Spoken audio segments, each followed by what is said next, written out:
Hello. Hopefully people can hear me. Can they hear me?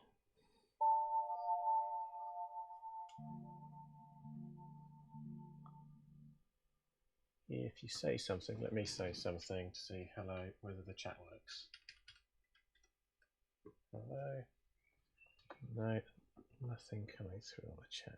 That's no good.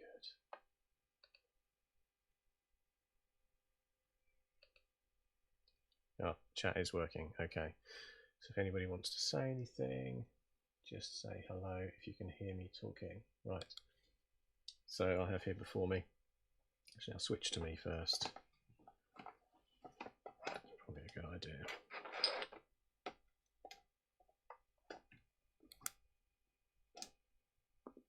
Hello. Right, I have here this afternoon, and it is 3 o'clock on Friday afternoon. I have a very old box of Battletech models for ages 10 and up, micro scale, which I'm going to put together. Has 4 mechs in it of the older variety: Warhammer, Battlemaster, Marauder, and another Warhammer. And on Saturday evening, I'm going to do like a paint job with these, but I thought I'd better put them together first, because it's a little bit easier when they're put together to paint them. So yeah, I'll show them off and we'll work through, and anybody's welcome to use the chat, because if you say hello in YouTube or anything, I will see it, ask questions, etc. Okay, so zooming in to the desk. Yeah, so I've had this in my collection for too many years now, really, and it's about time it got put together. I'll zoom in so you can see the interesting contents of this old box. 12 pieces, 4 mechs. The ground shudders and quakes, hand cannons roar, missiles scream from their launchers. Ultimate fighting machines. So here they are. They suggest using Railpath paints, which I don't have, but it's an old set. I wonder what the date was on here. Can't see a date really. I do have some old Railpath catalogues. They detail the old catalogues down there, and they're great fun to go through. $2 it says for the catalogue. I seem to remember the catalogues when I was buying them costing something like more in the region of like $6 or $7 or so. I think this is incorrect as well in terms of the box art. They've got the Warhammer Battlemaster. They're showing the earlier model of the Warhammer, sorry, the Marauder. And let's have a look anyway, see what's in there.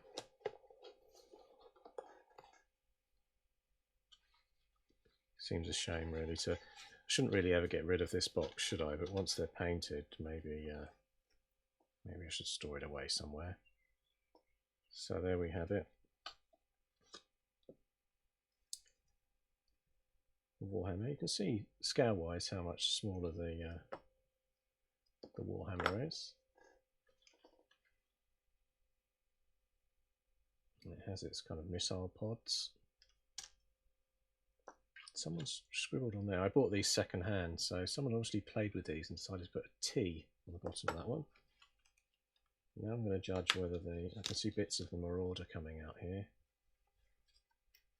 2 legs, 2 arms, and that's more Warhammer for the second Warhammer.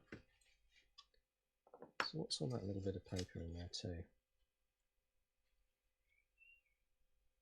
Aha, it's an inspection tag.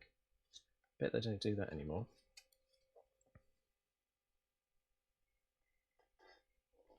Inspected by packer number 1. I wonder who packer number 1 was back in those days. You must include the tag if you return anything. I think it's probably too late for that now with these. Oh, that's from the top of the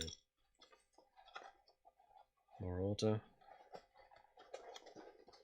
So yes, in case you've just joined me, I'm going to be sanding and cleaning these up and then putting them together, ready for some painting that I'm going to do with them tomorrow. And yeah, just inspecting the old box while I'm at it. The other thing is I've got the old the Camo Specs book out, which I've always really liked. Used to spend hours flipping through here for ideas. I think they should do a new one of these, really.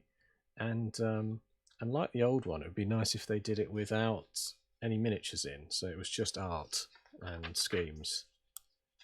I know, you know, a guide to painting miniatures is quite a nice thing to have, but I quite like this for the fact that it didn't have the miniatures, it just had a nice art representation. That's a popular scheme, isn't it? The Lyran Guard. So the reason I'm flipping through this as well, because I'm just thinking about colour schemes for this. I really like this Night Stalker, and that's reminiscent to me of the, try and get the glare off that. But it reminds me of your more sort of Japanese style, with the sort of different colour schemes and the grey and the white and some black on there. Quite like the fact it's got black trim as well. So I'm tempted by that one when I get to that point. Anyway, yeah, that's the Camo Specs book. And yeah, I know they've got a website and things for this as well these days, so you can sort of, it's an online version, but why not? Probably someone's going to say that they do a new version, but it'd be nice if they did an updated version of that. Maybe with art more in line with this kind of quality, because some of them are not brilliant, like this one. You know, it's still representative of the scheme, having this kind of grass thing on there. Yeah, so that's Camo Specs. So down to the models again. Get them in focus down there for an initial look through on how clean they are. Yeah, I can see little bits of flash. I keep wanting to say sprue, but it's flash. Those arms are the correct type for the Marauder. And it is the newer style. When I say new, it's still old, but it's newer than what the box art was on that Marauder. As you can see, it's one of those ones that has the, on here, they showed that one, which is that got that more sort of nodular and narrower weapon as well, whereas the weapon is the thicker, more new type. Oh, thanks, Chuck. Favourite book in my collection. Yeah, it is a good one, isn't it, to occasionally get out. Yeah, so just pointing out that the Marauder they've detailed on the box. I may have to return this. I wonder if they're still taking returns after 25 years or whatever it is. It's not the same model that's in the box, but that's fine by me. I mean, obviously this is the older version, which is the earlier one, so probably rarer in terms of Marauders on the box, but actually I prefer the sculpt on this this one, just because it has a bit more detail along the top plating and along the side, and a very nice little tiny, which I can zoom in on there, tiny little bit in there for your glass viewport on the front for the pilot to see out of. So with these Warhammers, it's always been the thought, isn't it, that obviously the viewing pilot's got a very tiny viewport just on the top there, which is something that obviously I'll paint when I get to that point.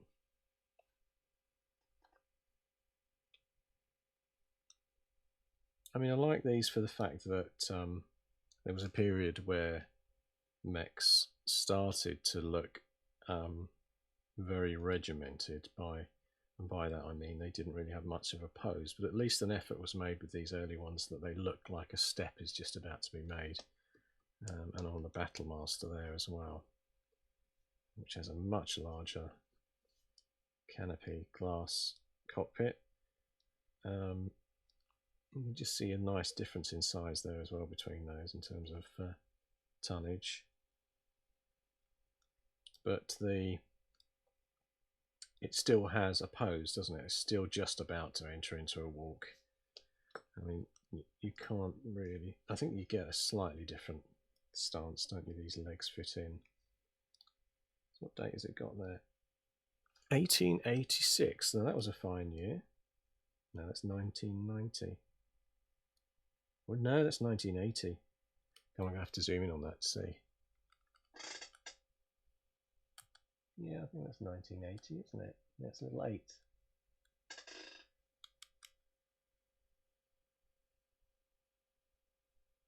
Can't be 1990. These are much earlier than 1990. It must be 1980. Oh my goodness. It's not already 40 years old, are they, these? Someone throw something in the chat to confirm if they are 40 years old or if that's actually in 1990. It could be in 1990, couldn't it? But I'm really scared if it's 1980 in terms of age. Anyway, so enough of that kind of looking at them. I now need to clean them up. So what tools have I got? So yeah, what I've got is just a bunch of files here. I've got a clipper, which is an old rubbishy one, which I use for clipping metal, because I have a finer one of these, which I use. Here it is. This is a really nice clipper by Tamiya. It's really refined, nice clipping edge, but it's only really for plastic. It actually says just for plastic on there as well. It's covered in glue and bits and pieces, but yeah, that's just for plastic, and I don't use that on any metal because I'd ruin that. So that's for my plastic sprue stuff. And then this old one is just a crappy old one, which I use for clipping apart these kind of bits. So I've got the Warhammer's sprue here. I wonder if that's got a date on it. 87. Ah, so maybe that could be that is 90 on the Marauder. It's definitely probably 1990 on the Marauder, and I just thought that would be older than 1990 for some reason. If the Warhammer is 87, then this version of the Warhammer of the Marauder must be 1990. Talking dates. So yeah, just clipping. I mean, the first stage obviously is you could actually just wiggle it as well. These are so old, and they're probably full of lead as well. Look at that, yeah, just a wiggle pulls that off, and then I can clean that up afterwards. I can see straight away you've got like a mould line along the top of the barrel, and I would normally sand those down just a little bit. Yeah, these are so old, they're just, in fact, that's when I wiggled that piece there, I could see that the suffers from a little bit of lead rot. It just sort of cracked.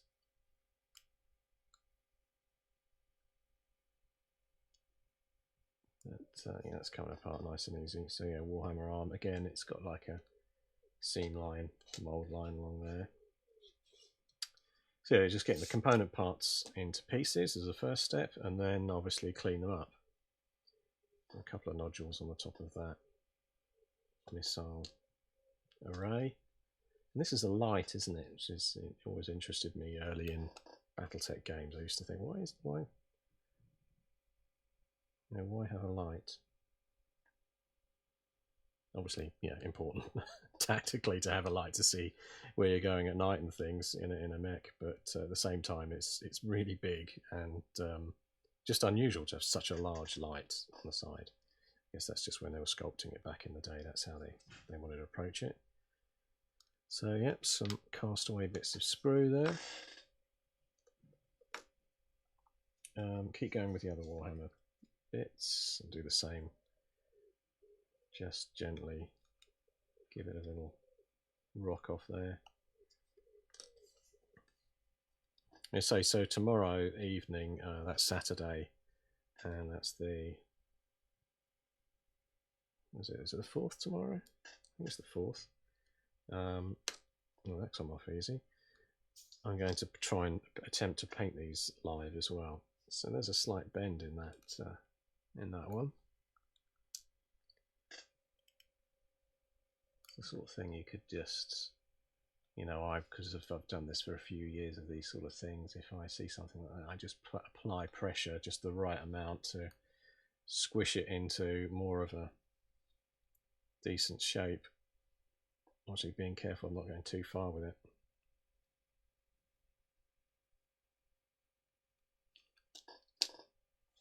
Okay.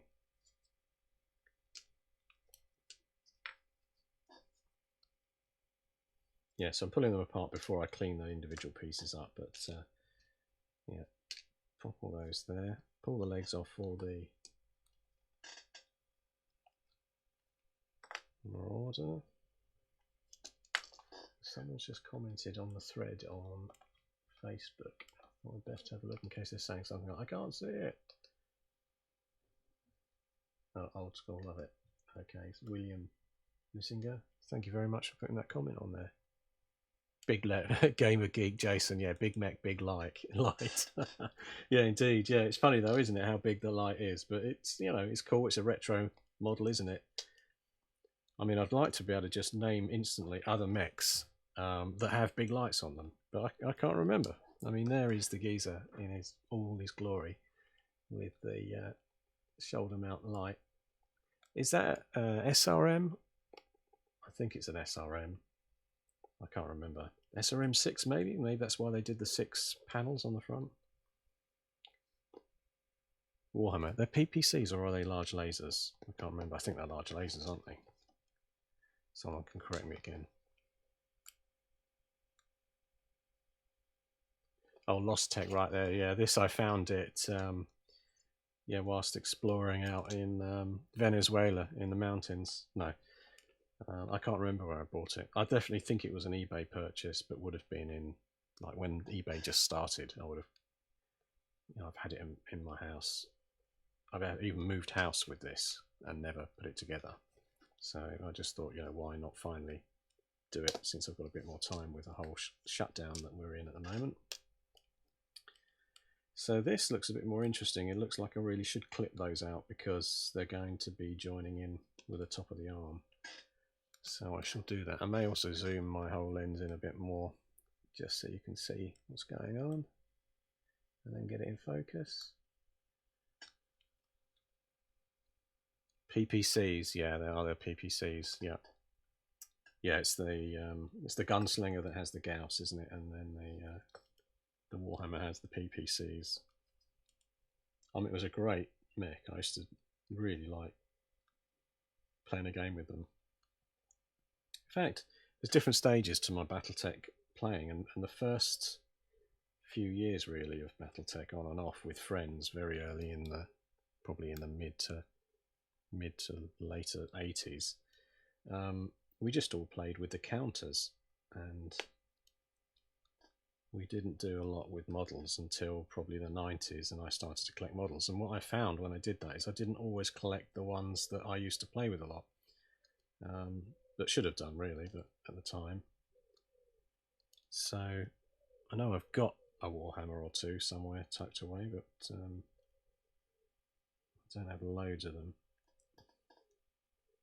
Yes, this is a bit more fiddly, isn't it? Inside there, I'm clipping in to clip out the sprue whilst leaving the kind of indentation that goes into the arm of the Marauder.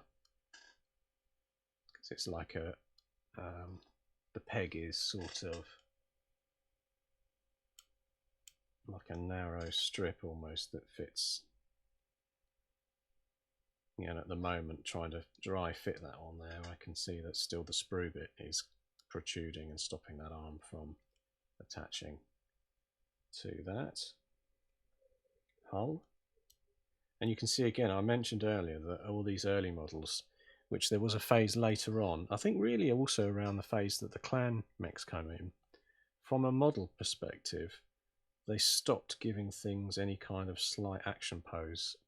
So I seem to remember a lot of the clan mechs, like is it Man of War, is that clan mech, and things like that, they just had very straight legs with no attempt at making it look, and definitely the was it the Vultures, the Mad Cats, Timberwolf, they all just had that set pose. So they didn't attempt to give them any kind of animation like these, which I like. I'm not saying those ones are bad. I love all those clan models as well. I've got a lot of those painted up. But yeah, the pose is nice, and as I was saying earlier when I was looking at this, even this Marauder, which is an unwieldy looking thing, even though it looks pretty groovy, it does have a side motion built into the way that the leg sockets are on there. which kind of does give it a, even though it's just locked onto that base with one foot slightly forward than the other, it does give it a slight look of some movement. Not as much as these ones with a kind of just about to break into a walk. So, right, where was I? I've taken everything apart.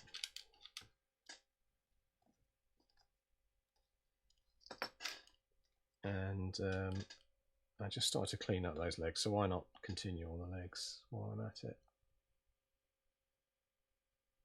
Of all the models, the Marauder is going to be the biggest pain to put together.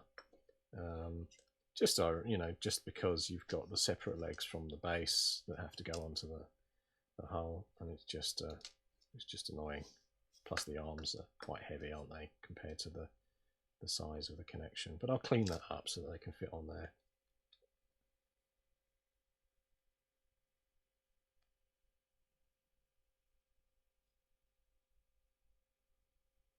Yeah, so this is about the third week of lockdown for me here in the UK, and I'm still working at the moment, but my contracts, I work in IT on contracts, and that's coming to an end in another week, and it's a bit difficult to find anything new in my line of work at the moment, just because no one's interviewing, because they're all worried their business is going to go down the pan. And yeah, so I thought, you know, find some more time to do something productive, generate some content for the internet, and do things like this. Not going to make any money though, but hopefully another month or so things will improve.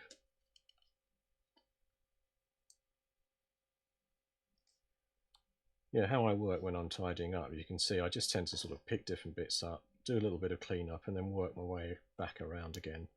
I don't rush these sort of things, just take my time really to sort of clip away until something's in a position where it's possible to put together. Guillotine has a large spotlight. Yeah, I can't remember what the guillotine looks like actually. I'm scanning my brain now.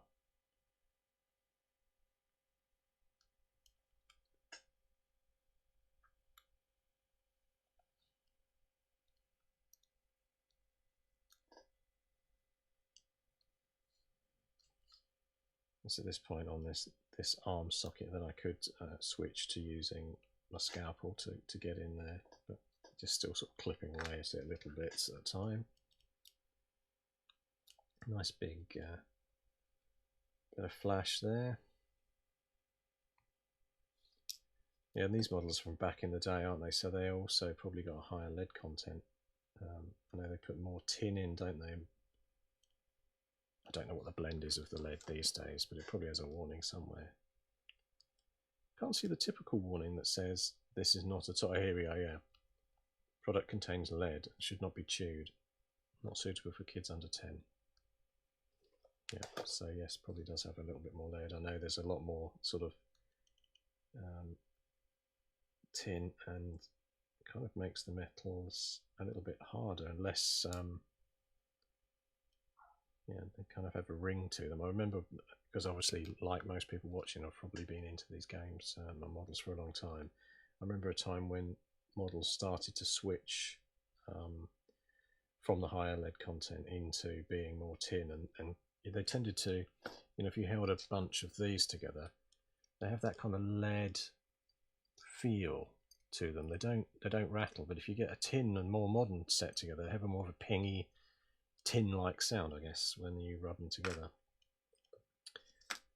I don't really have a preference as long as the model is ready to go and it's nice and sharp. Just cleaning up some debris. So where was I? Those arms. Let's finish one job. Let me focus on the arms then. So I shall now get my scalpel out.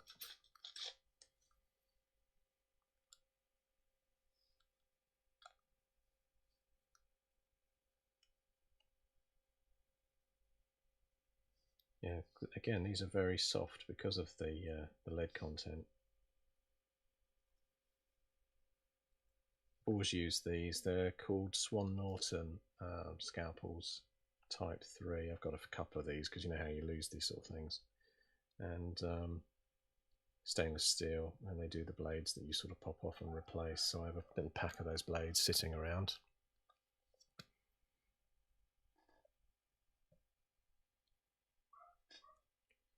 Got a dog barking outside. It's one of those time in the limelight. So it's just a case of, that's quite a big chunk in there really. It's quite a difficult one to get off, but again, as I was saying, this is quite soft stuff because it's lead. It's reminding me that the more modern tin metals tend to be quite hard to clean up.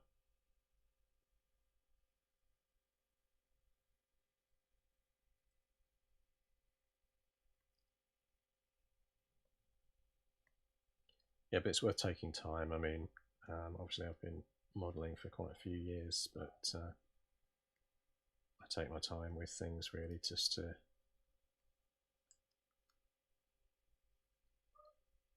no rush really to get something nice and clean. And that's another thing I do, which I'm doing at the moment on there. There's a little bit of flash or mould line on there. I just use the edge of the scalpel to score it really. It's the kind of first stage of clean up before I put a file over there to sort of clean up as well.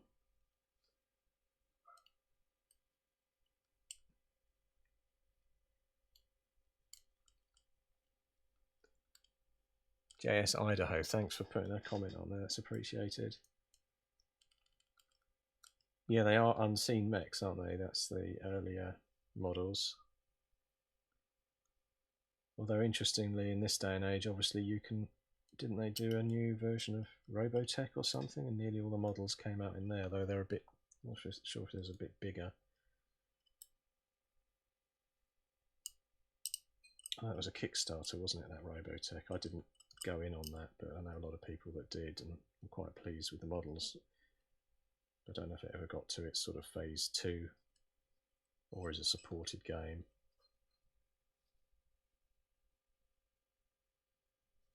Yeah, there's even like a little bit of flash along the front of that.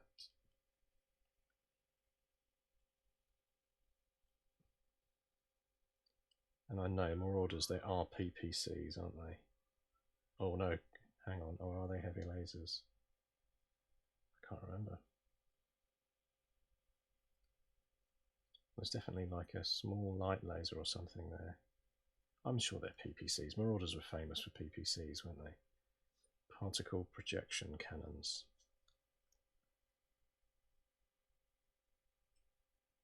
You're actually remarkably, this is interesting. I could start a whole new hobby on this, as in, because they're old lead based metals, they're incredibly easy to score and clean up compared to modern models. Obviously I'm getting my hands covered in lead, so we'll need to wash them afterwards, but you know, typically, you know, people hunt down old models, don't they, vintage models, and they go, oh, that's a nice bit of vintage model, because they want to collect the model, not necessarily because of it being made of soft lead makes it easier to clean up. That's kind of a side benefit of an older model. Yes, I'm just seeing like little edge lines there that benefit from just a slight scoring. It's not been a perfect mold that it's come out of, so it just leaves it with a little extra line to clean up. I can see again on the top of the joints on there, the other side of the mold line.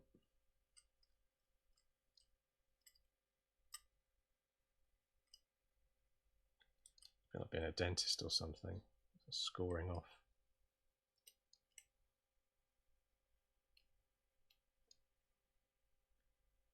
So right, yeah, I've done all that and now realised I hadn't finished doing the clean out in the actual arm socket. It's getting close.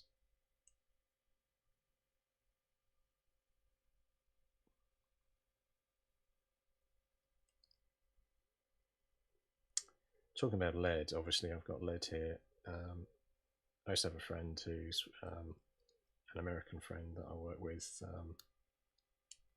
I used to work in a military spare parts sales capacity, doing this sort of IT side of database side many years ago, sort of 20 years ago, 25 years ago. And he was he was a vet from the Vietnam War, and was a helicopter pilot and then a helicopter trainer in the Vietnam War. But where I was going with this story, when I said about lead, trying to find a tenuous link to what I'm talking about, his father worked for Ford in America and did something to do with it, which involved a lot of lead. And he said when his dad would come home from work, he'd literally sweat the lead out. You'd see if he had a white shirt on, it would slowly go grey. Which is incredible. I think he lived to like 95 or something, so obviously didn't affect him too badly, considering he was sweating lead out. Although he did have a triple heart bypass, I remember, and kept on going strong. But there you go, nice little shiny edge to that. I can zoom in even more on that, so you can just see how I've just sort of been cleaning up that socket so that it's ready. And you can see I've scored down the edges. I'm going to put a file across there as well, but just starting with all the scoring on both the arms, and then try a sort of a dry fit. And yeah, you can see already that it's kind of a clean fit there, ready. Yes, JS Idaho. Yeah, pinning is probably a good rule, because these are very easy to just pick the mech up, and you'll get that crunch when the super glue goes and it comes forward. Yeah, I could pin it. Do I pin it? I must admit I hadn't done a lot of pinning with my mechs in the past, just because I sort of take care with moving them around, and I haven't done a lot of like games where you go to hobby stores or anything, so storage is mostly quite safely stored and then straight onto the table. So this brings me to another note about this Marauder, is that the arms also may need a very minor flex, because when they go on, they might have a tendency to sort of aim up just because of the way they've come out of the mold. So when that is glued on, or at least when I'm ready to glue that on, I may sort of like bend it out just to give it a cleaner, straighter look, rather than it sort of, you don't want the model from above to look necessarily like that. I prefer it anyway to look nice and sort of cleanly in parallel with the body in terms of where it is. Although of course the movement of the arms would mean that in real practice, it could twist its torso around, and then these arms would potentially flex to get on target, wouldn't they? But there's something, for me, aesthetically nice about having everything kind of lined up, so not pointing up and not sort of outwards, just neatly in line. That's what I'll be aiming for when I do put it together. So yeah, the other one then, to the cleanup. Yes, I did mention earlier that I'm going to try and paint these tomorrow night at 8 o'clock GMT, and I'll put the details on the group on the Battletech custom site, because by then I'll have them on bases and primed and everything done, so that I'm ready to do a paint job on them as a lance together. I'm not going to get them all painted in one evening, but I'll do the first main coats and block in the most of the main colours on it. I had thought actually of doing an airbrush on them, which I often do airbrushing, and then use masking to mask off certain areas for a camo scheme, but I think I'm going to paint them, because someone might find that useful to do a standard paint rather than the more fiddly airbrushing, which just takes more. It doesn't take more time, it's just if you haven't got an airbrush, it's not really much use to you watching. I don't think airbrushing is generally the go-to method of painting mechs, although it's something I've done a few times. So yeah, again, just cleaning out this arm socket on the Marauder's arm. This time on its right arm. Just so that I get a flush fit. And it eventually goes on.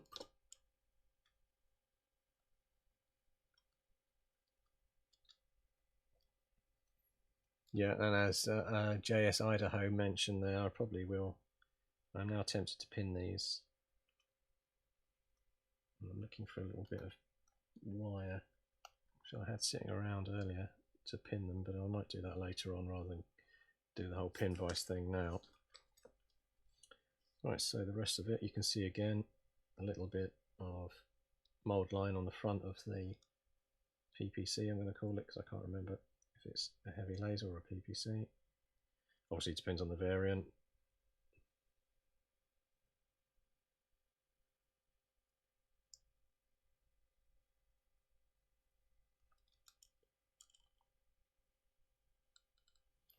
Well, JS, yeah, I don't know. I was looking through this earlier, the camo specs guide, and I landed on the Night Stalkers, which is this colour scheme, which is kind of almost Gundam, isn't it? A sort of your Japanese robot style, with a little bit of red in there.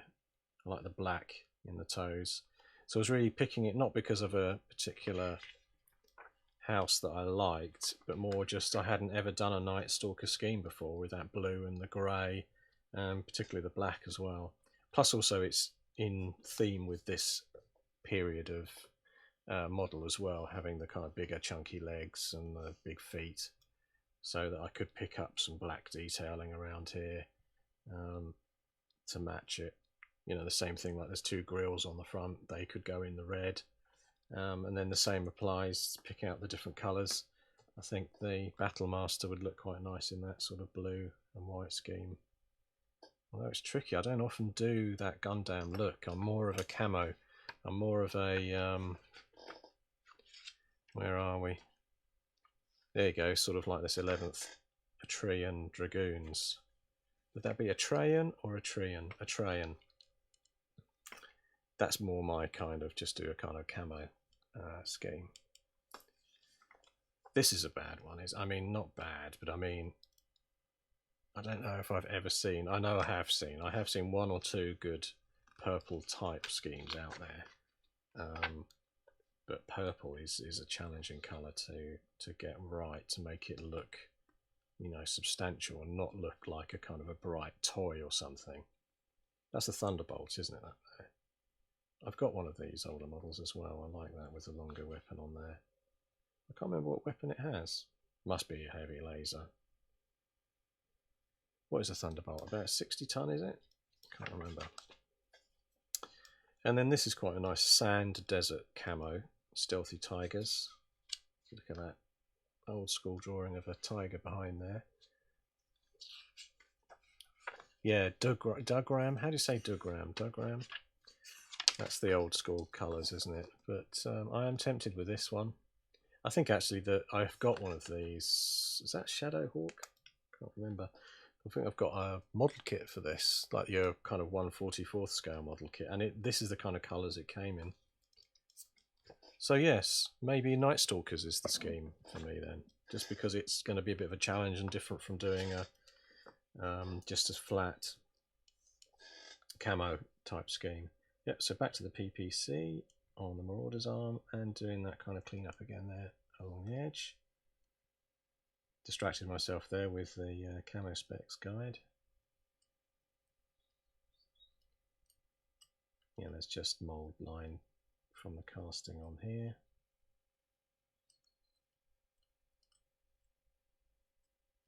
It's interesting how they sculpted this, isn't it? With the, it looks like there's actually a bundle of wires or something in the last bit that goes into this.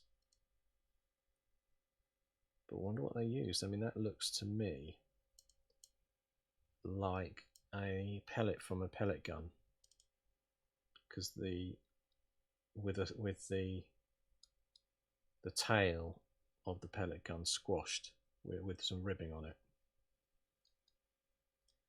I wonder who the original sculptor is. I wonder if he could be asked. What did you use?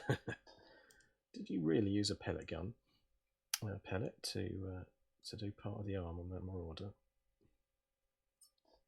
Yeah, I'm very familiar with pellet guns. I mean, here in the UK, obviously, we don't have access to full-on firearms, but as a kid here in Sussex, which is south of London, it was one of those things that my friends and I would all end up with some sort of Black Widow pellet gun to shoot at targets in our gardens.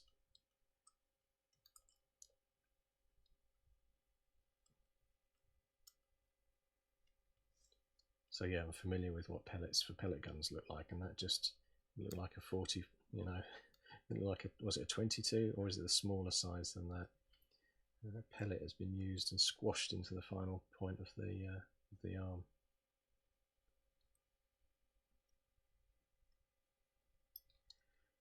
Yeah, so it's interesting again, mould line wise, I can see it travels along the edge of the mould, where it was cast travels along the edge of the top of the gun there, the barrel.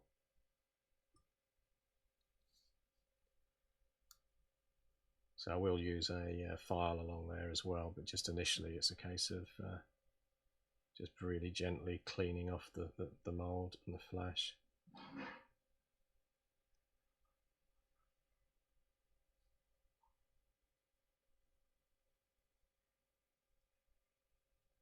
Which is really easy on these old high lead content models, as I was mentioned earlier. It's actually a kind of a pleasure I'd forgotten about, how easy it is to tidy up older lead models that don't have the hard tin in them.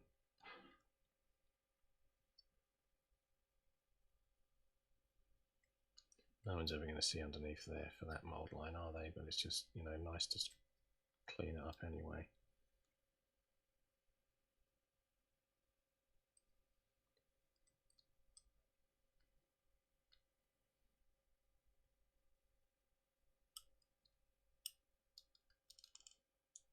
.177 caliber, yeah, the smaller size. 22s are the bigger pellets.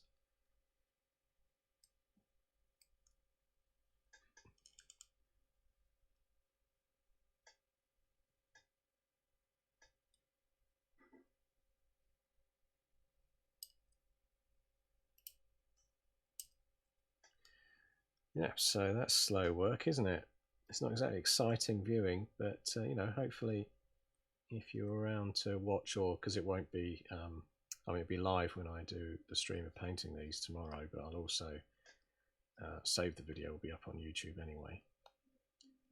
Yeah, so if you're watching on YouTube, I appreciate any subscriptions on there. If you hit the subscribe, then I can let you know when I'm doing more.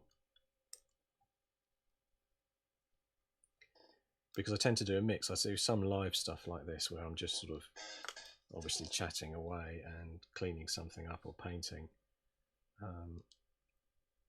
But the problem with live is that it can be quite boring, can't it? It's not like you want to watch someone trim up something for hours on end.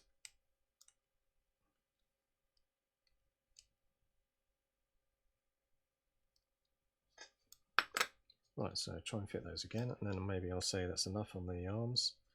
Yeah, so that's like a nice flush fit. I may well pin that as recommended. Oh yeah, thanks JS. Thanks for putting a few comments in, cheers.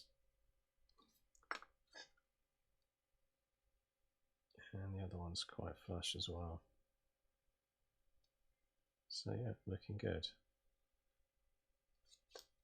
So sort of phase one done on those arms, as in just had a clean up with the blade before I use any files on them, and I'll do the same thing on the hull of the Marauder. Just as this classic line that I always often see that people haven't sort of removed if they've painted it, so you can see it along the edge.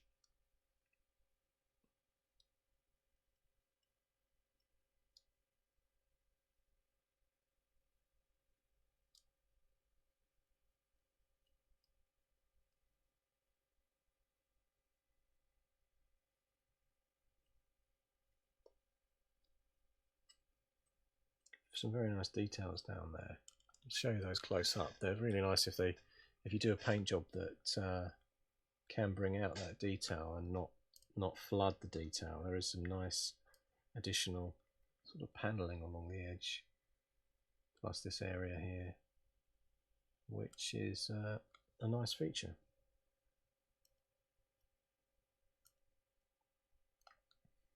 Again, it's a comment on older models like this, that a lot of them were had a more time, it feels, on some of the panel line detailing. I think that's come back again now with more 3D designed stuff where people are putting a lot of detail on. But again, there was a phase, probably late 90s, 2000s, where some of the mechs coming out looked like they could do with a little bit more detail on panels that was lost from the earlier era of miniatures for Battletech, where they did take the time on hand sort of sculpting in lots of tiny details. So there's an interesting sort of miscast bit. Not much I can do with it really, but it's there's just a couple of little unusual holes in the metal down there, but it'll clean up okay really.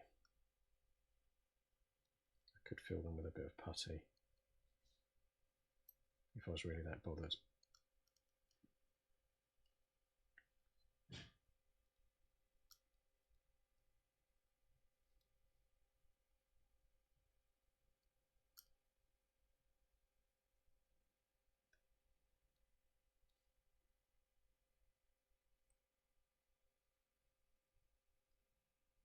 It's one of those things sometimes you start to pick at something and you go, oh, I shouldn't have really started to clean that little bit up. Now I've caused more hassle than it's actually cleaned up. But you know, if you work at it gently, you can sort of sharpen up things without wrecking the model.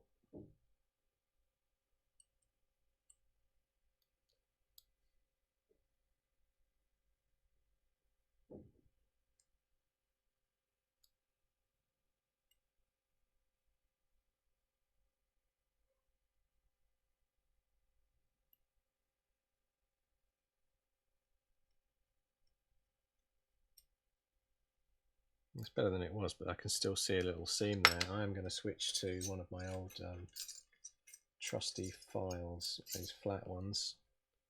I mean, I've had these for years, so it's not it's had so much metal ingrained into the end of that file, but it still does a reasonable job, you know.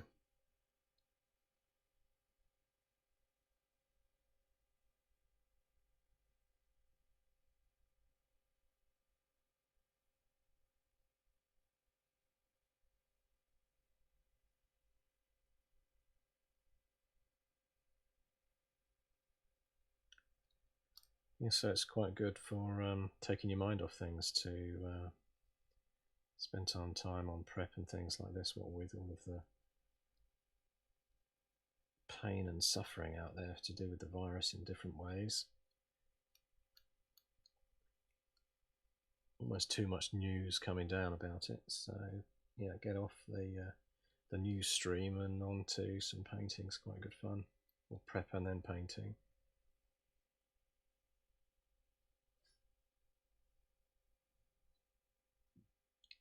Yes, I say I always find that taking your time on some real clean up like this does make a difference as well when you finish the model. You're not going to see as many seam lines, and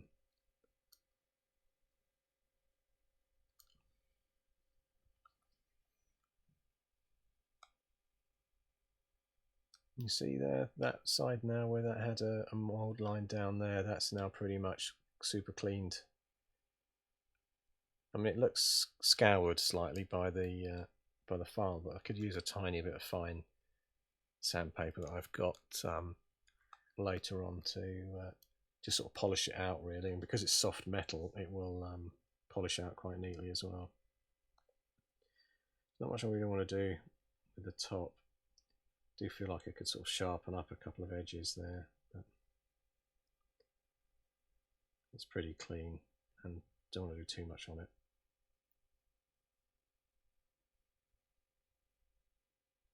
underneath. There's some nice details. I wonder if that's a little laser or something under there. I don't know. What I've seen people do, and I often do it, and I may do it on this one, is put aerials into these two pointing out, because it looks quite interesting with a couple of little rods sticking out there that you can sort of paint in a slightly different colour. I've done that on a previous one I've put together. There's not much I want to touch around here because it's all kind of as clean, there's no mould lines or anything, but it's just old and I can see the metal is smoothed a bit, even though it's not been handled that much. And the glass in there, I'll do that in a different colour. If I'm doing a blue model, I might do kind of a red glass in there, thinking that through. Right, so I think that's kind of cleaned, apart from the fact, as I've mentioned to JS earlier on, that I was going to pin that probably. Oh yeah.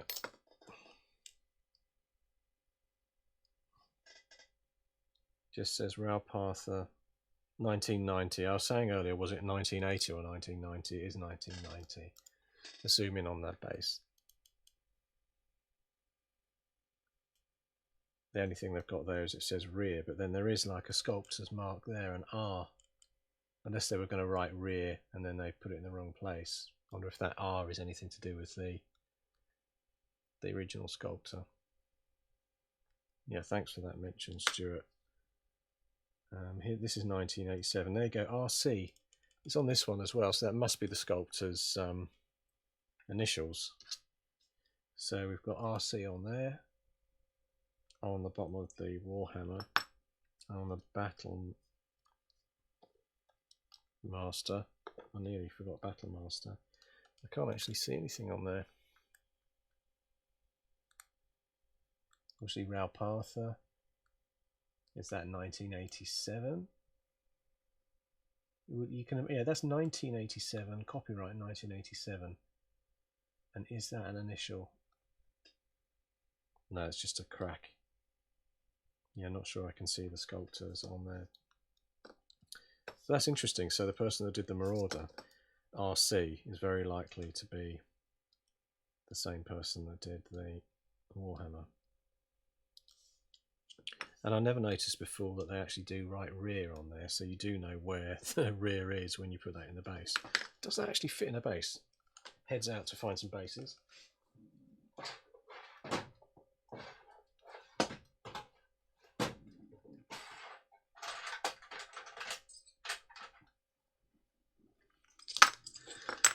So these, what copyright are these? This is an old one. Oh no, it's covered in bits and pieces, but this is 85 on that base.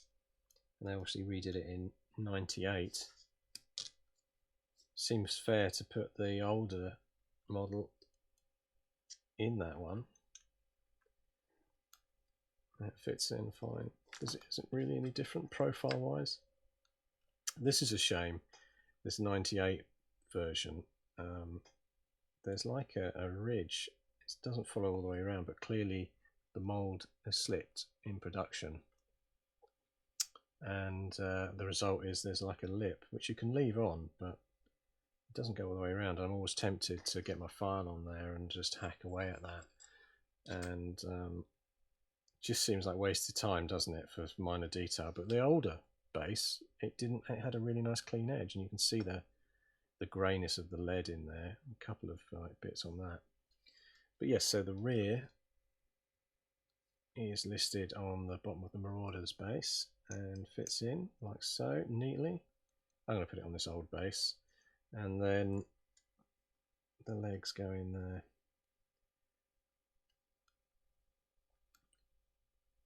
Challenge is then finding out which leg is which as well.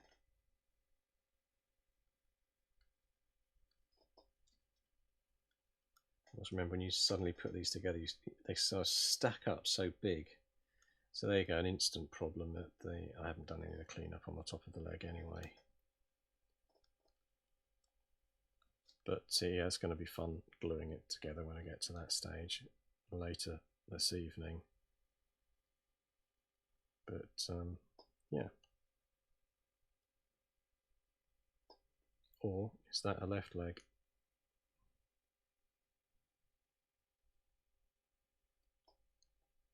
Oh, is there any difference between the legs at all?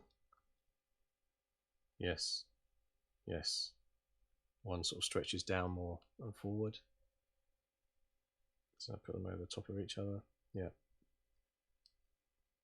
So actually that should be that way around, because that one stretches forward and the other one sits at the back. And then through the magic of the agility of my hands, I can nearly pretend to do a whole dry fit.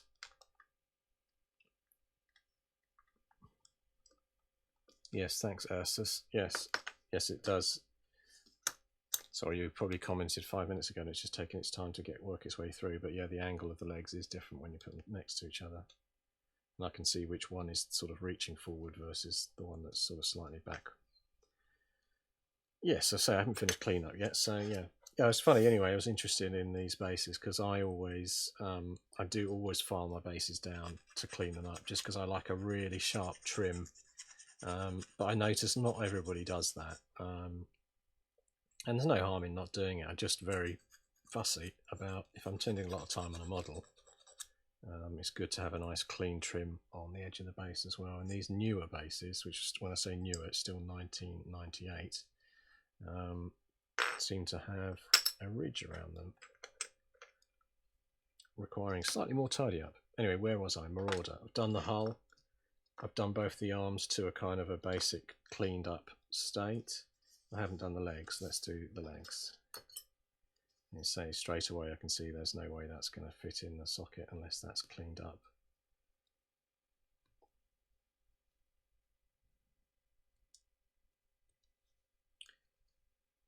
Getting back to that point I made earlier that they are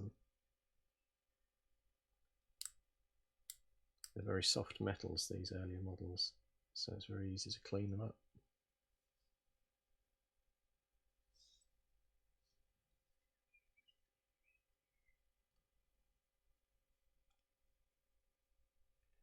Yeah, it can be finicky to build. I have built a few in the past, and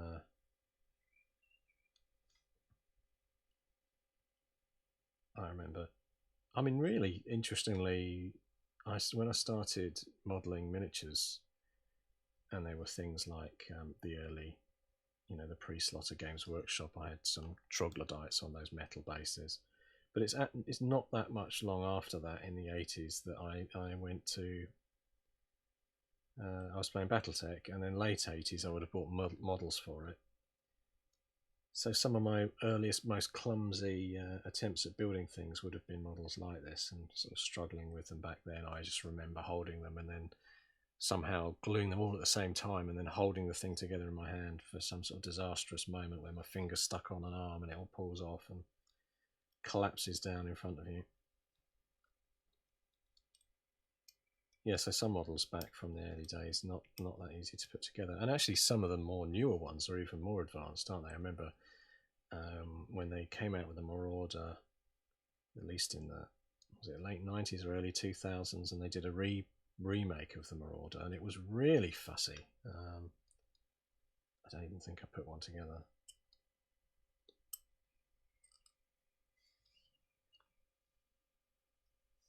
Yes, I don't know why I'm doing so much cleanup underneath where the foot's going to connect, but it's probably worth doing it.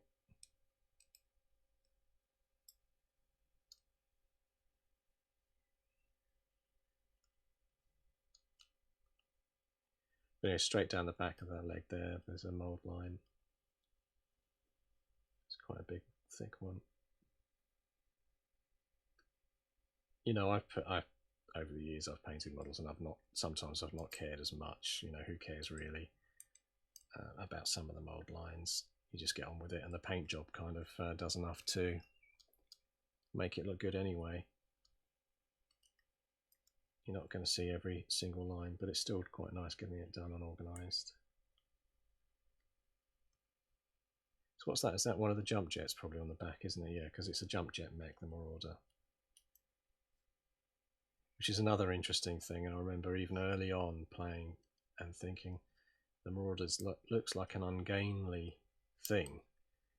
to have the ability to jump. Like the whole thing would look a bit clumsy in the air compared to some of the other mechs that have jump, that just look a little bit more stable.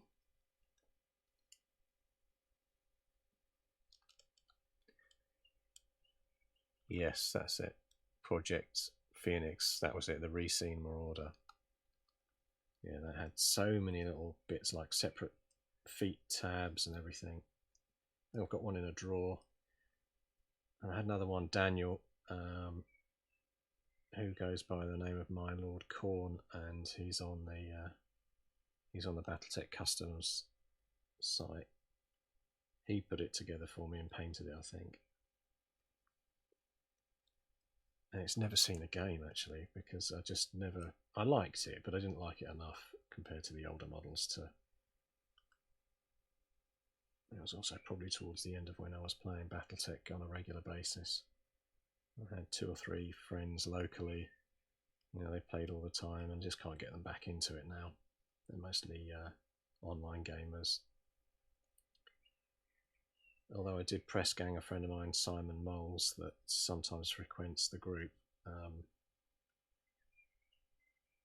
about a month or 2 ago, and we played the new version of Battletech. We had the starter set, but unfortunately I didn't realise the starter set rules are kind of simplified. I thought I was going to get enough in there to experience the whole new version, but it didn't cover every rule that we needed. Beginner's box set, I think it was called. Yeah, foolishly I bought the beginner's box set and thought, oh, actually this is going to be good. And just wasn't enough rules in there, because I'm pretty, like most people that play Battletech from back in the day, I'm pretty comfortable knowing all the different rules. Everything from how you distribute the damage on a long-range missile versus short-range missile, 2.1s or 5-point, and all the sort of tiny nuances of making it harder to hit something when you've moved, and them being harder to hit when they've moved, affecting the 2d6 roll.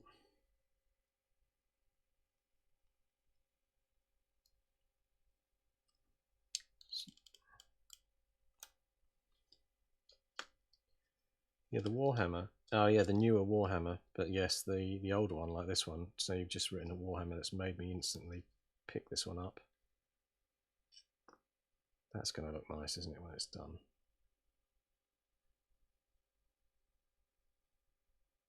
Just like buckle on that arm. I'm not sure if that's normal or whether I should straighten it. I think I'll straighten that. Yeah, back to what I was doing. Leg.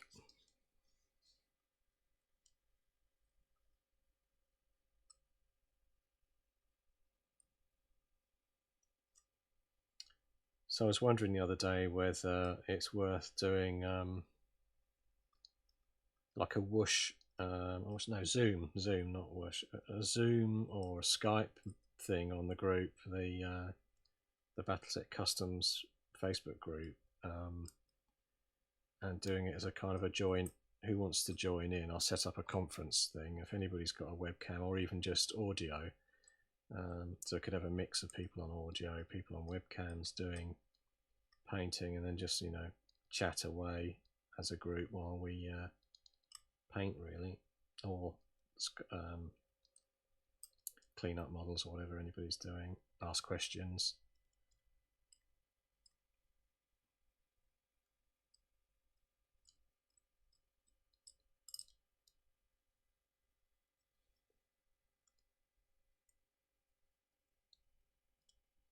So not that long before the whole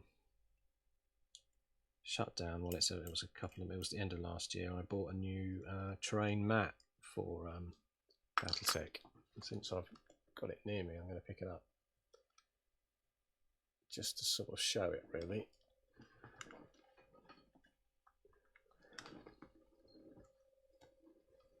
I probably need to do a whole nother video on, but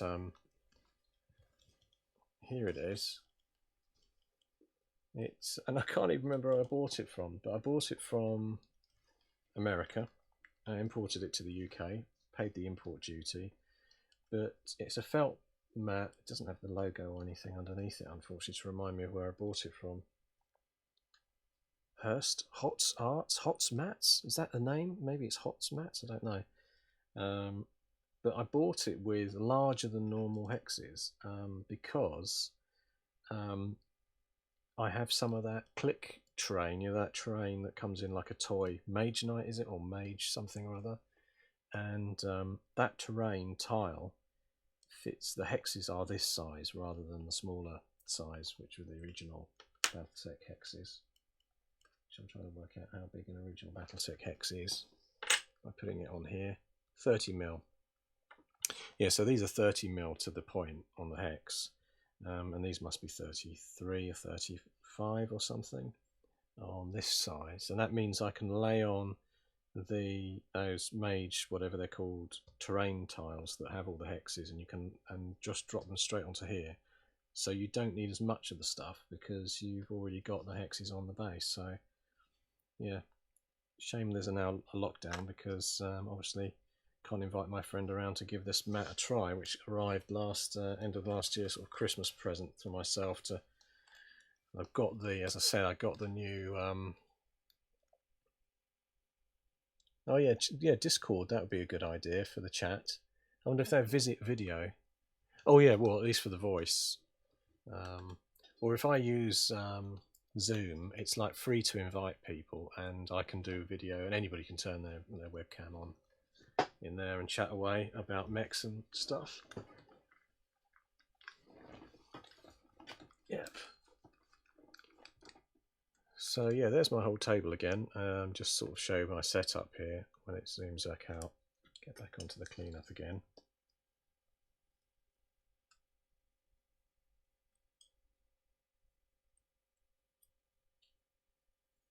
Yeah, so that's the table that I use. I've got some cutting mats here.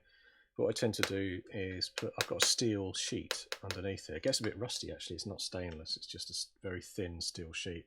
But the convenience of that is that I've got these little magnets, like really strong fridge magnets, and they allow me to sort of clip down. And there's a Cthulhu magnet, actually it's connecting to my things there. But I just, when I'm getting to the painting stage, I sometimes need things sort of held down, like bits of tissue and stuff, when I'm doing the stuff on the table here. And therefore, having the magnetic plate underneath helps. Otherwise, I've got a camera that's zooming down, obviously you can see there. And then I have myself on this one too. And I just switch between those. So yeah, so if we did a kind of a group chat thing, I can do bits and pieces. Other people could paint at the same time, or just have a camera or chat away to avoid me just talking into space. Chop up the Warhammer arms and repose. Yeah, that's an interesting idea. Yeah, to avoid it looking like a... Maybe I could, because I've got 2 in this Assault Lance box set. So maybe I should do one a bit different. I know people used to cut these as well to get a torso twist and things out of them. There's a lot of metal in there, isn't there, to cut. So what time have I got? It's 4 o'clock. Yeah, so I'll keep on going. Right, zoom in again so you can see what's going on. Get the focus in.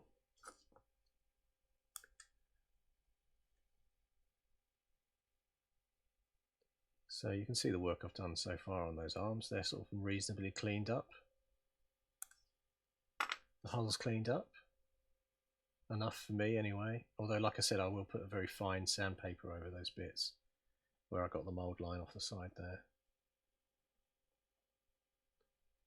I could stream already, others in a group chat, so those that cannot do vid can still voice. Oh yeah, send me the invite please. Yeah, it's I don't know if you wanted to, you could DM me. I'm on Facebook, Robin Fitton. I just put this post in the group, and then I'll follow that. Yeah, I'm on a few Discord channels mostly for role playing. I do sort of role playing games and things like that too, and I'm on there. Yeah, it'd be good to sort of be involved in the community a bit more because I've been out of it for a long time. As I say, I've suddenly got more time on my hands with the virus situation to spare.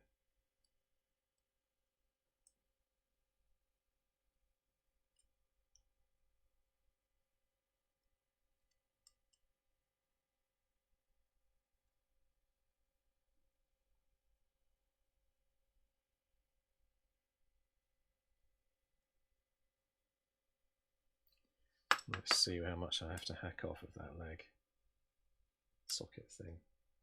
In both instances, whatever one it is, it's a good couple of mil too.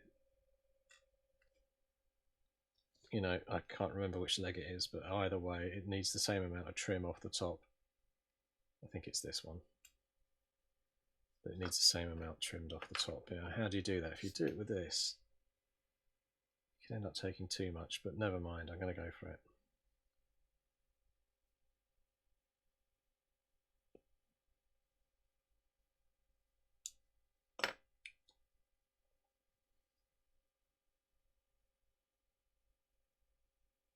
It's still not enough, but now that I've cleaned off that strip, I can now take the blade to it.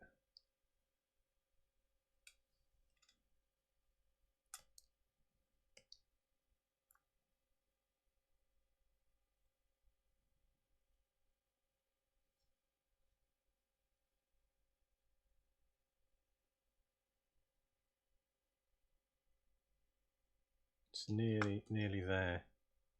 In fact, I could probably just sand that down.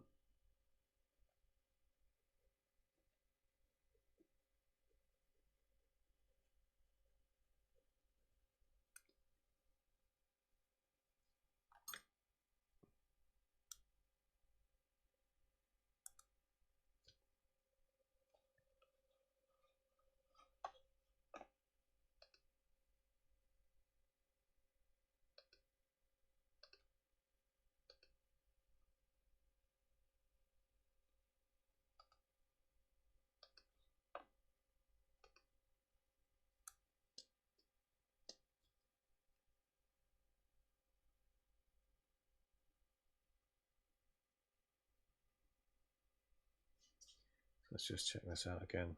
So these feet, I have one there's the rear. So if that's the rear,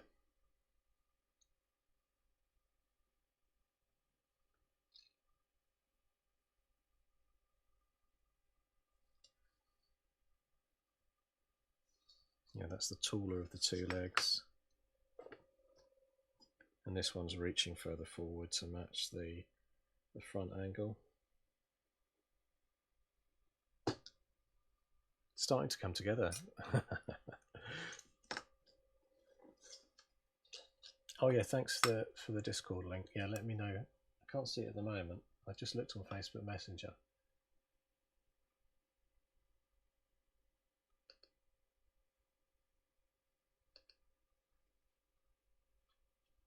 As soon as that comes through, I'll go. I've got Discord loaded at the moment anyway.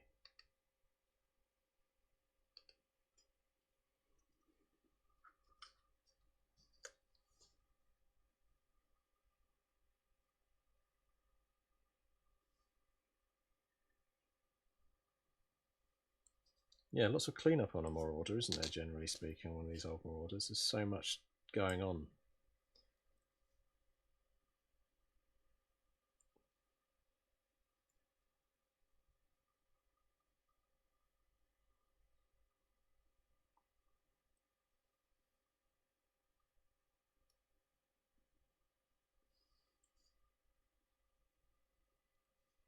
As I say, it certainly is weird after all these years to sort of get this box set out and finally put it together. I say all the mechs I've owned at different times, but to suddenly feel the need to go, okay, well, I'll open up that old box. Probably worth more actually as the bare metal miniatures, isn't it, in the box? Mint in box than it is painted, but who knows?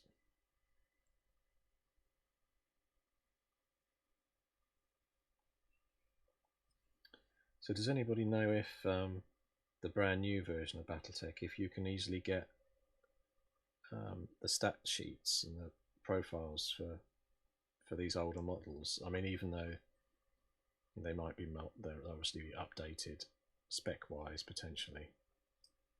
I wonder if there's somewhere to go where I could just get a PDF of, say, a Marauder that works, that's the build for the new rule set.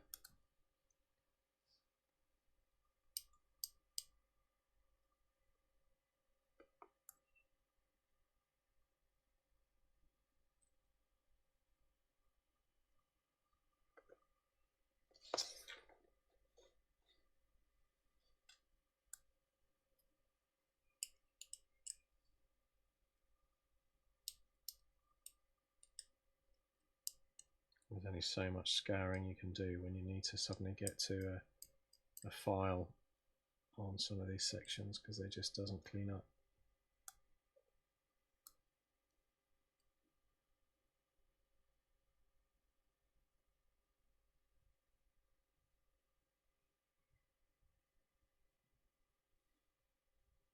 Catalyst Games are still releasing new TROs. Okay. I wonder if the Marauder's been done yet. I did find some. I have played the new version. As I said, I had the beginner's box I got. It was really hard to get the main box set in the UK. I didn't end up.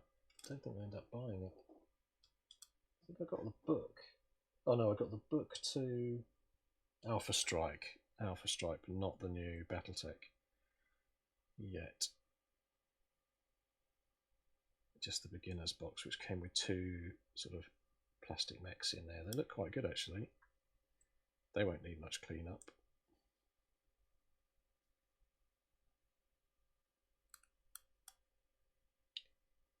Mega Mech.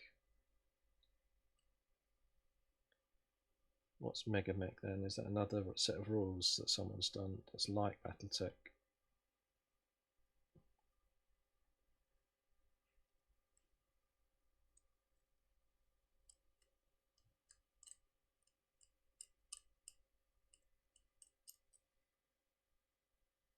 Oh, and thanks for putting a comment on, Stuart. That's welcome to have someone else posting questions and stuff and answers, because mostly I've got questions rather than answers. I've been a bit out of Battletech, although like I said, I just bought a new mat and got the beginner's back box set with a view to getting back into it at the tail end of last year. And then got a friend of mine who's never played before, and I showed him a game on a classic mat, on a classic map layout.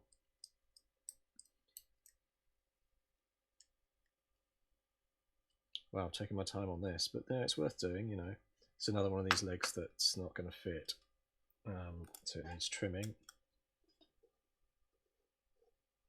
I don't know, this is that one, so again, just sort of judging how much I'm going to clip off before I then get to the next phase.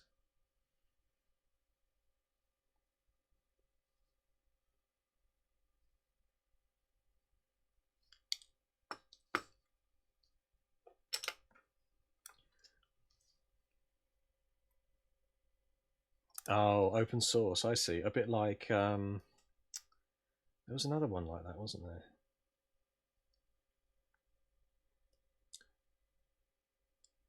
Yeah, I'm not into that. It's really weird. I'm an IT kind of geek that's, you know, I started my computer gaming on a ZX81 and then a Spectrum, then a Commodore 64, then an Atari ST, then an Amiga, and then PC and everything in between, consoles. But I'm not really, when it comes to miniature games, I just can't make myself do it. I don't know what it is. I just look at it and think, that's a game I like to play with models, and therefore I don't sort of get into it enough. Plus, you know, I do lots of miniature gaming anyway. I've written my own rules and things for grunts over the years. So it's kind of, what do I do? Play another computer game or get together with some friends? It tends to be getting together. Obviously different now with the lockdown. Where it's like time for those sort of games, online games, to really take off again.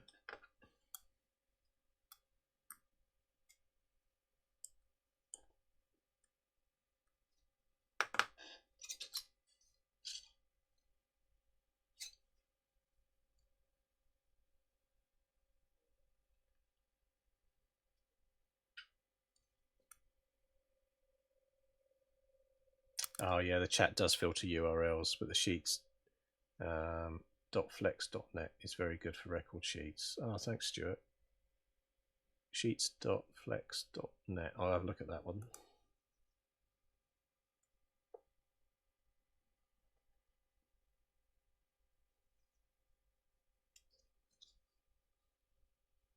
yeah, just repeated dry fits on this, realising I've still got slightly less than a millimetre gap to deal with. But it's always best to try and get the fit perfect rather than be left with something that's not really closing the peg on the gap properly.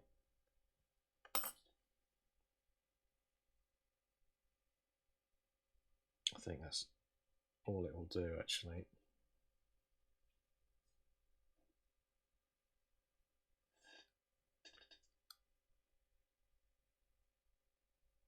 No, it's still sticking up at the back.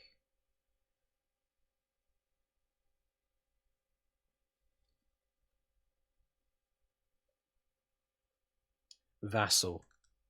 Isn't that another one like Megamech then? That's another, that just came into my head.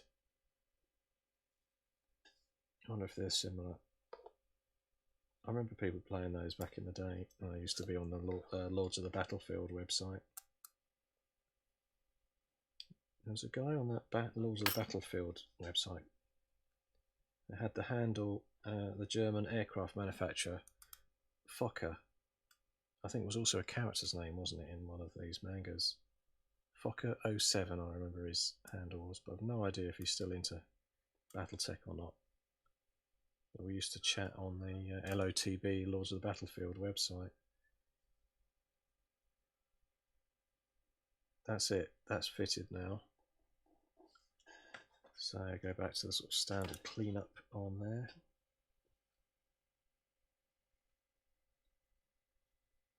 This one's quite a rough file. I prefer to use the little blade actually.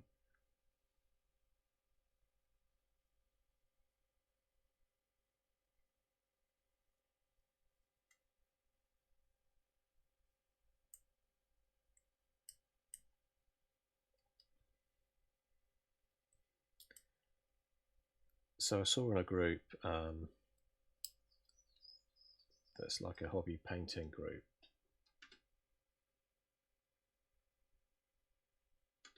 I've just lost my monitor.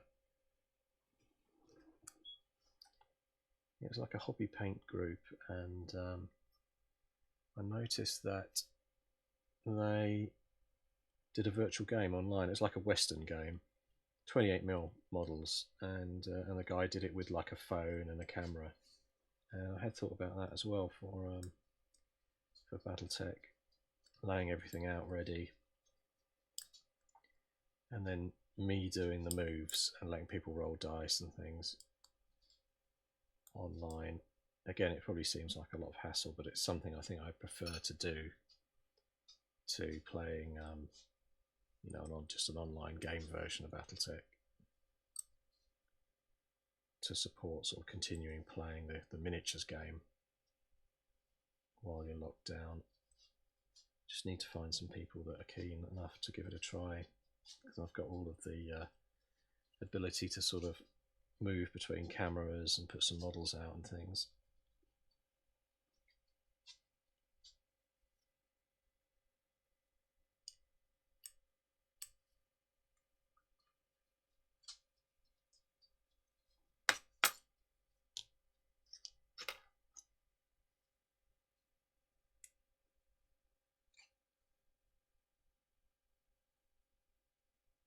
It's a pretty good fit.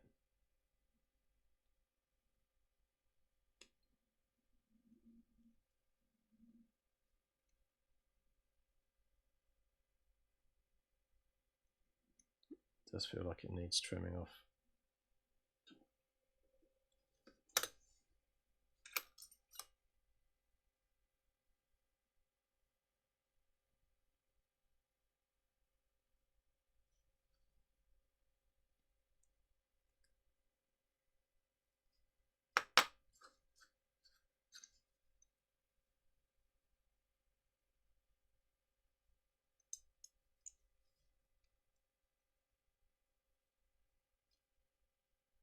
Yeah, it's about much better. And zoom in on that satisfying moment of getting that leg to, yeah, it's about as flush as it can get.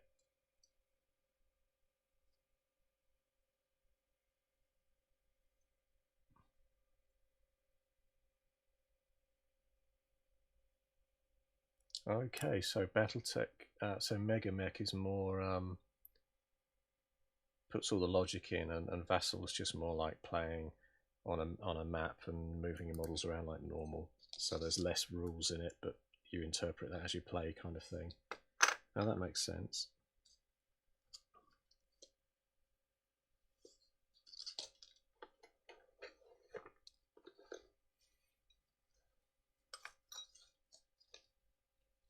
I'm slowly building up a lead stockpile here.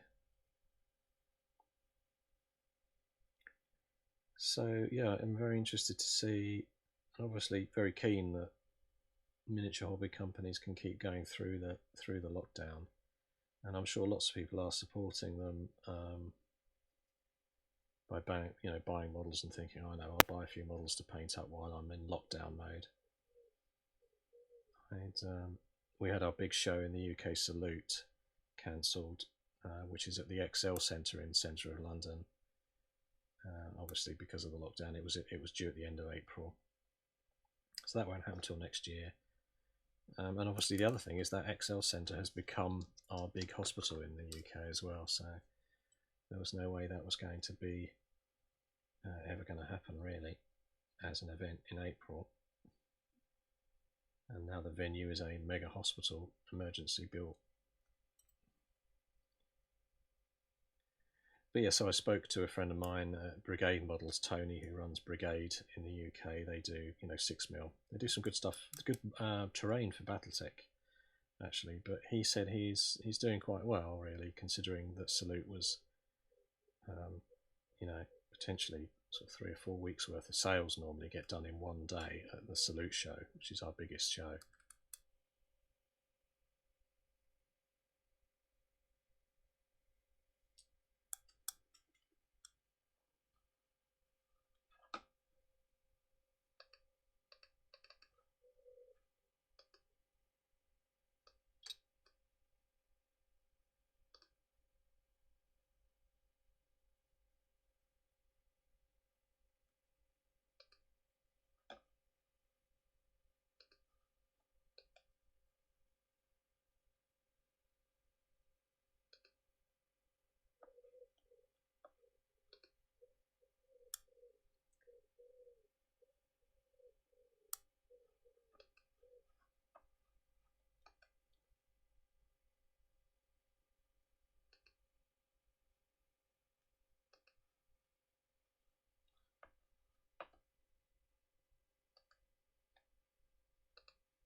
Had a momentary technical glitch with my monitor turning off. I hadn't noticed it was going into timeout mode.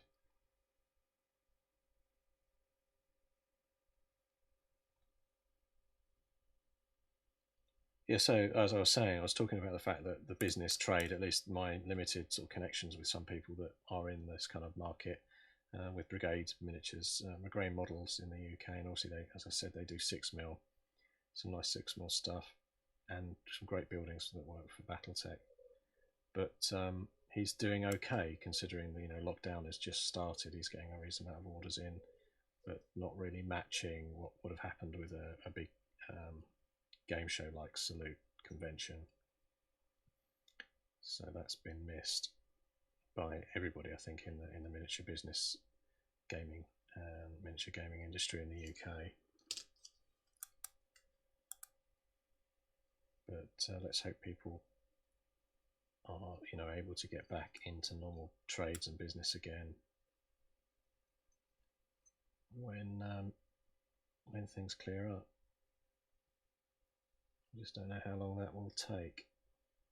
But in the meantime, supporting them is a good idea, isn't it? If you've got the spare money. But someone like me, I've been fined for spare money over the years, but now I work in IT and travel's obviously died.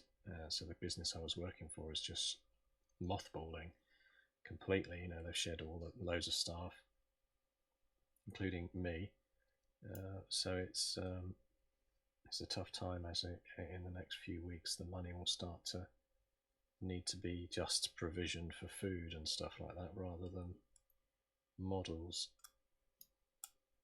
I'm sure there's many millions of people around the world in the same boat.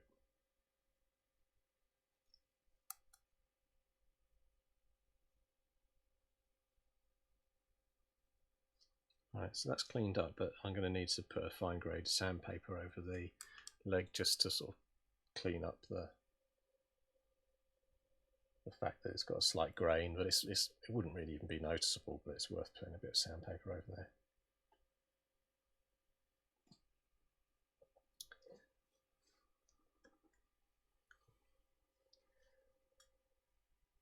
So I just need to get my screen right because I can't see people's comments anymore.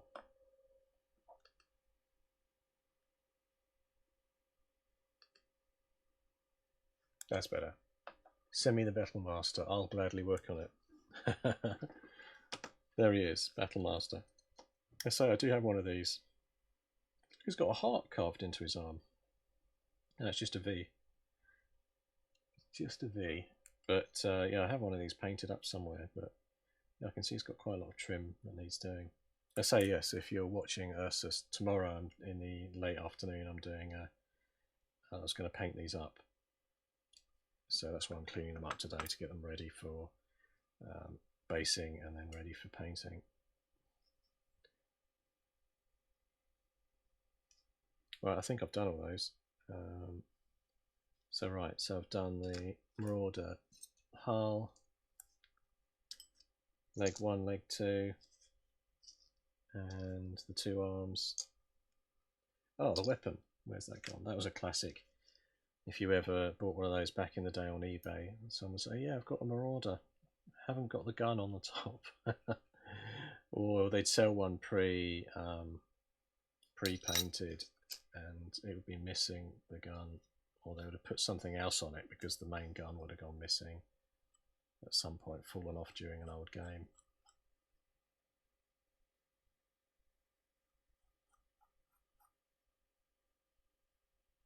Yeah, just the mold seam line on there again. Yes, what I'm going to do today is I'm going to finish after I've just finished doing this barrel on this one, and then do the rest of the tidy up offline this evening, and then tomorrow obviously they'll be ready and hopefully primed, ready for painting.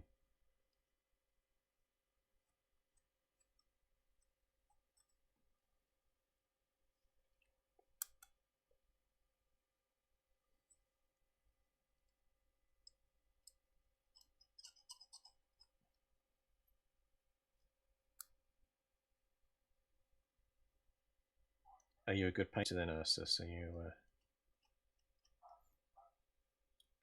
Is it something you do a lot of painting or not?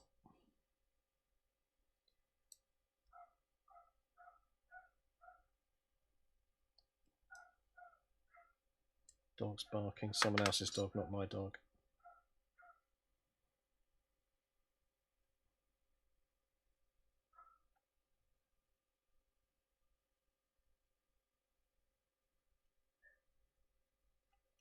It's a funny bit on the back of the gun. It's not got much detail and it just ends up looking like a little, just a blob, but it's got some ribs down the side of it.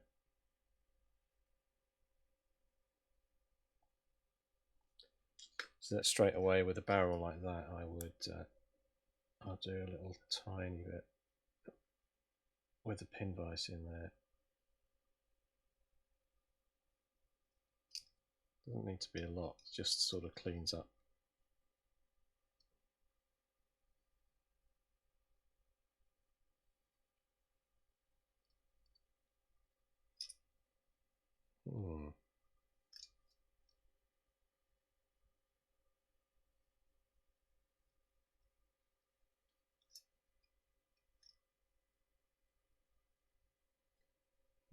Let's have a look at that barrel.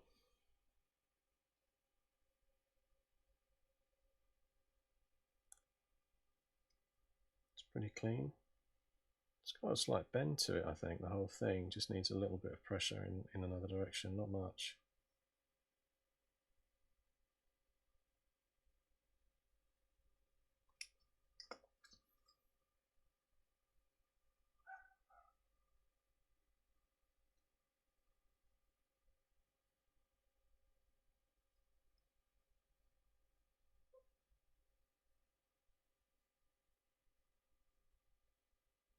Definitely need some sandpaper on there because it's a little bit pitted as well. Not much.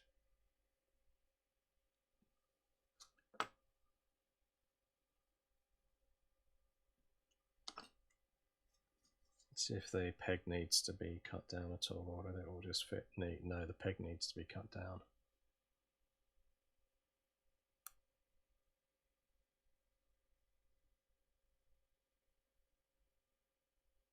Okay, so you like modding. Yeah, there's a lot of people in the Battletech gaming fraternity do enjoy sort of modifications and stuff. Daniel Blakemore, a friend of mine, who we gamed once or twice in the past, he mods everything. I think he's had a couple actually what turned into official models as well from back in the day with Ironwind Metals. So yeah, that's cleaned up, ready to fit.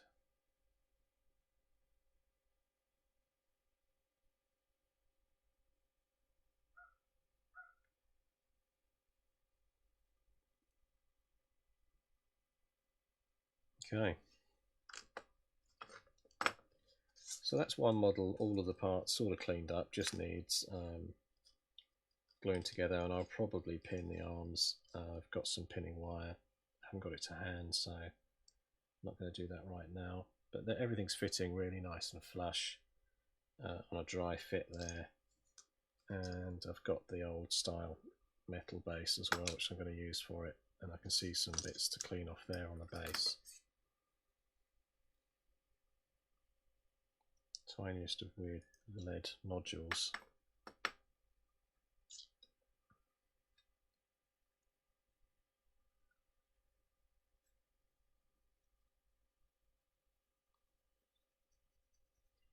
Yeah, that's what I like to do with my bases, to have them really cleaned as well, to ready for the paint, to give them a really nice sharp. See, some of the edges hardly need touching, but you can see as you put that across, you can see the bottom half is slightly not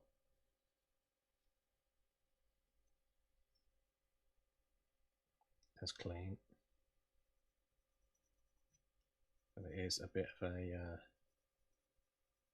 overkill moment for me. I just do like to have a really clean, sharp base, and it is a bit overkill. Really, it doesn't really add a lot to the model. But yeah, I'm nearly ready to go with that.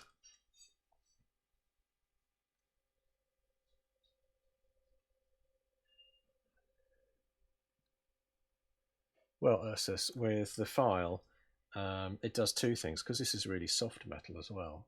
It leaves some in there, and these are old. These are like 20-year-old files, and they've just had metal ground into them over the years.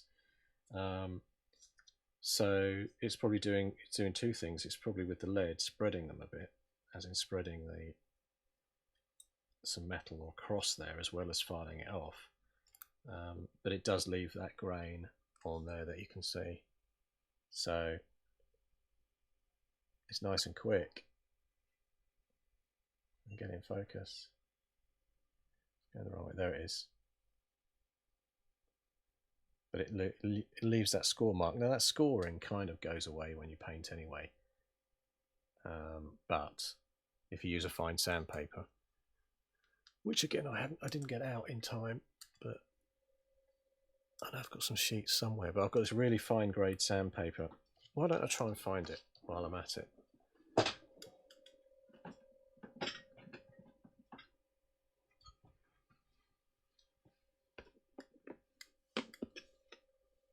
No, it's not in there. Oh, I think I found it.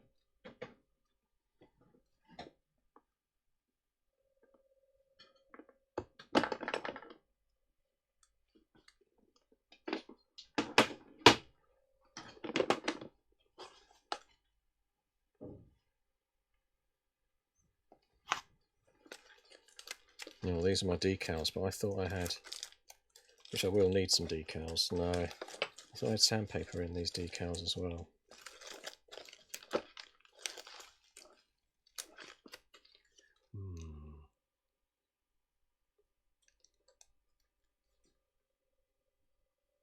I'll have to find that later and sand it down. But if you get a really fine grained sandpaper, it does just leave it like a gloss shine on the model. It looks great. So those are my transfers. You know what? I think I can find this sandpaper. One more attempt.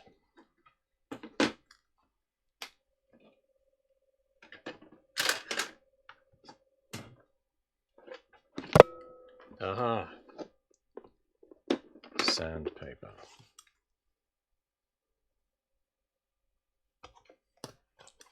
So this is the stuff I've got, which again I've had for years. You can see some of it I've used and put it back.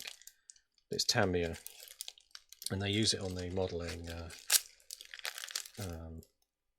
Gundam. It shows you some of them have different, like 400 grit, 600, 1000. Really only need the 1000 is probably the good. It's probably okay. I'm not going to. When you're doing something as small as a Battletech model, you're not going to bother, but I can feel the difference in them. That's the finest one down there. All you need is a little bit.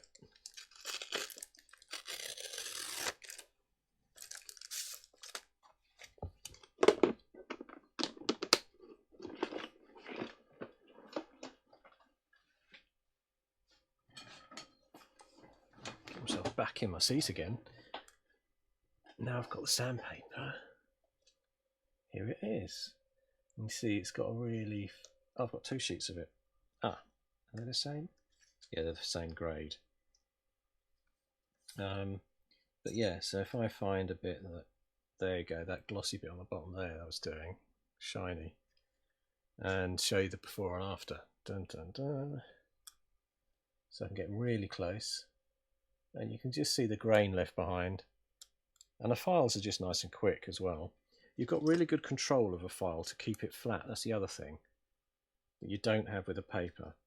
Because with a file you can really go, right, I want that edge really tight. So you can use the flat side of a file and then you know you're going to get a really tight, flat trim, especially on a mech that's got a flat surface like that.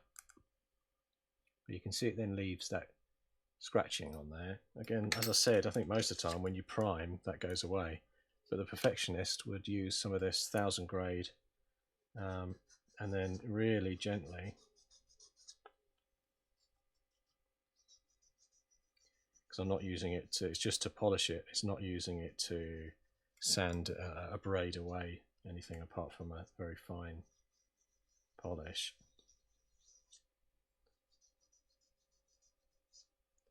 Eventually, I mean, there's still some marking visible.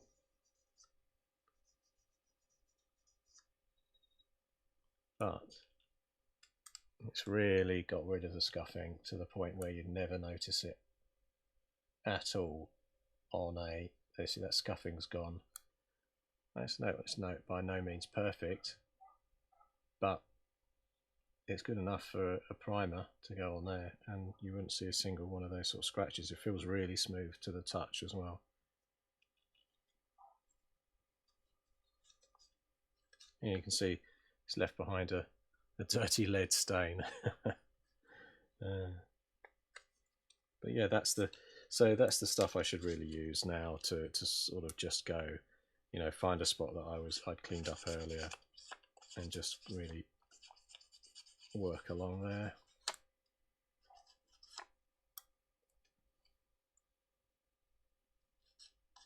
You could do it everywhere, but again, waste of time really. It's not, that one I didn't have to do as much on the underside anyway. Ah, but there's that side piece. That's the bit I wanted to. Again, it looks pretty good really, doesn't it? But if I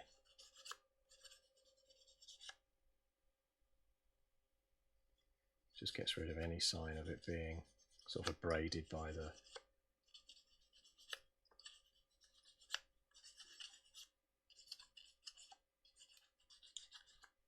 nail file.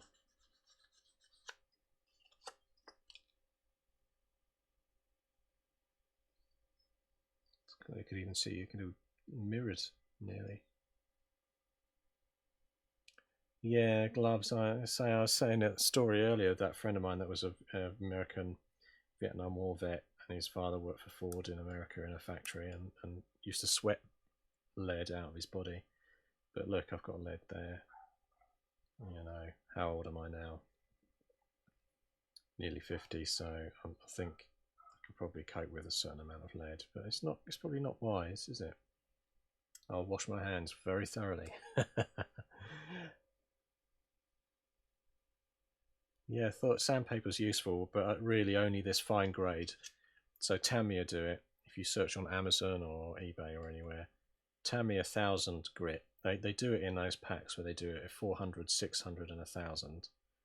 And really, it for those Gundam master builders, they use the different grades of sandpaper as they work, and they use this 1000 grade after they've airbrushed. So they'll prime a model, one of those Gundam 1/200th, 1/44th, or 1/100th scale mecha Gundams. They'll prime it, then they'll use this again afterwards, after they've primed, to get the absolute perfect finish. But that's way too extreme for a kind of miniature hobby game. You'll never even know I've done that on there, but it does, for me. I like the fact that it's nice and clean when it's done. So that's me. So later tonight I'm going to work through everything else I've got here and try and get them glued onto bases tomorrow, and then tomorrow night I'll have them primed and I'll do some painting on them, or maybe just a few of them. I'll see how I go. Back to me. Yay. So thanks very much for listening. Auto grade 2K grade. Yeah, that's another one. Yeah, and that would be cheaper than buying the Tamiya. I'm sure this Tamiya stuff is quite expensive. Let's show the packet again. So Tamiya finishing abrasives, 400, 600, 1000, and I bet, like you say, get the auto grade in 2K, you probably get a big roll of it for half the price. I've no idea how much these cost. It says clog resistant. I don't know what that means really for them, other than, oh wow, and they explain on the back how you can make yourself a variety of little tiny blocks to use in Japanese only. So obviously you can, the idea being that you make a block and you're not rubbing the block on the model, you're using the model on the block, so backwards and forwards to clean it up. And they've got different ones up there to get a nice tight edge. You can use it in a rectangle. I don't know how they'd make that. Have a block of wood or something. So yeah, I'm saying I've had these in a pack